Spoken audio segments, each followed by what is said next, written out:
Price Lord. இன்னைக்கு எங்கள் அம்மா அயர்லாண்ட்லேருந்து ரிட்டர்ன் ஆனதுக்கப்புறம் எப்படி வந்து ஜாபில் ஜாயின் பண்ணாங்கன்ற சாட்சியை தான் பார்க்க போகிறோம். வாங்க சாட்சிக்குள்ளே போகலாம். நான் என்னோடய ஸ்கூலிங் படிச்சுட்டு இருக்கும் போது எங்கள் அம்மா வந்து அயர்லாண்ட்லேருந்து எனக்காக இங்கே இந்தியா வந்துட்டாங்க. அப்படி வந்ததுக்கப்புறம் 10th 11th 12th என்னோடய ஸ்கூலிங் முடிக்கிற வரைக்கும் எங்கள் அம்மா ஹவுஸ் ஒய்ஃபாக தான் இருந்தாங்க. எனக்கு வந்து காலேஜில் அட்மிஷன் கிடச்சி நான் ஹாஸ்டலில் ஜாயின் பண்ணதுக்கப்புறம் அப்பாவுக்கும் வந்து ஜாப் ஆஃபர் கிடச்சிருச்சு. கத்தார் போய் ஜாயின் பண்ண வேண்டிய சூழ்நிலை. அப்புறம் எங்கள் அம்மாவும் எங்கள் பாட்டியும் தான் தனியாக இருக்க மாதிரி ஒரு நிலமை வந்துச்சு.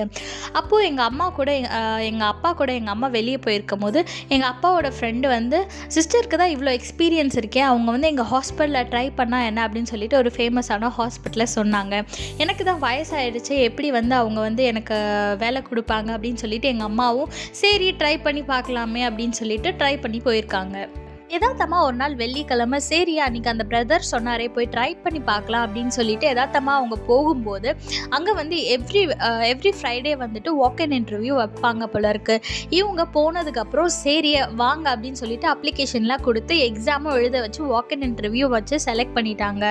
உங்களை நாங்கள் செலக்ட் பண்ணியிருக்கோம், ஆனால் ஏஜ் ரெஸ்ட்ரிக்ஷன்ஸ் இருக்கனால வந்து ஹெச்ஆர் கிட்ட போயிட்டு ஹெச்ஆர் வந்து அப்ரூவல் பண்ணதுக்கப்புறம் தான் உங்களை செலக்ட் பண்ண முடியும், இப்போதைக்கு சூப்பர்வைசர் மட்டும் பார்த்துட்டு போங்க அப்படின்னு சொல்லும்போது அவங்க வந்து என்ன சொன்னாங்கன்னா, இல்லை உங்களுக்கு வந்து ஏஜ் அதிகமாக இருக்கனால செலக்ட் பண்ண முடியாது, உங்களுக்கு வேலை இல்லை, நீங்கள் போங்க அப்படின்னு சொல்லிட்டாங்க.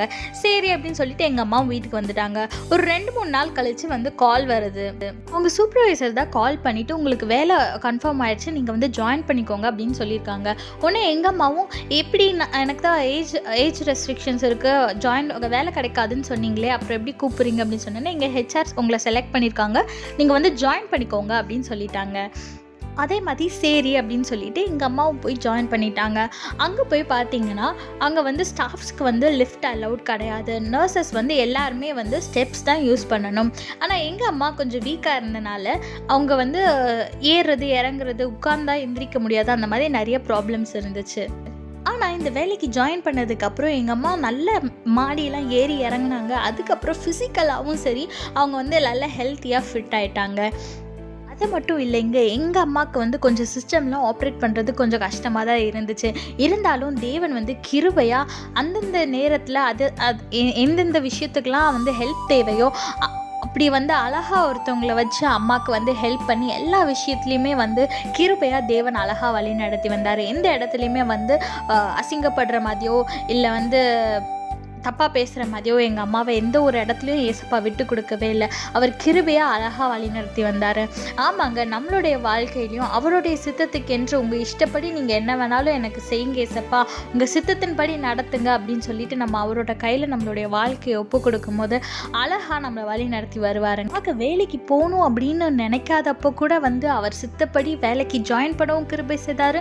அதே மாதிரி எந்த ரெக்கமெண்டேஷனும் இல்லாமல் அவங்க வந்து ஜாயின் பண்ணவும் கிருபை செய்தார். இதே மாதிரி தாங்க உங்களோட வாழ்க்கையிலையும் நிறைய சிச்சுவேஷன்ஸ் இருக்கலாம், என்ன செய்யணும், அடுத்து நம்ம என்ன ஸ்டெப் ப்ரொசீட் பண்ணணும்னு தெரியாமல் இருக்கப்போ கூட அவரே வந்து உங்களை அழகாக வழி நடத்துவார். எங்கள் அம்மாவோட வாழ்க்கையில் எப்படி வழி நடத்தினாரோ அதே மாதிரி உங்களையும் வழி நடத்துவார்.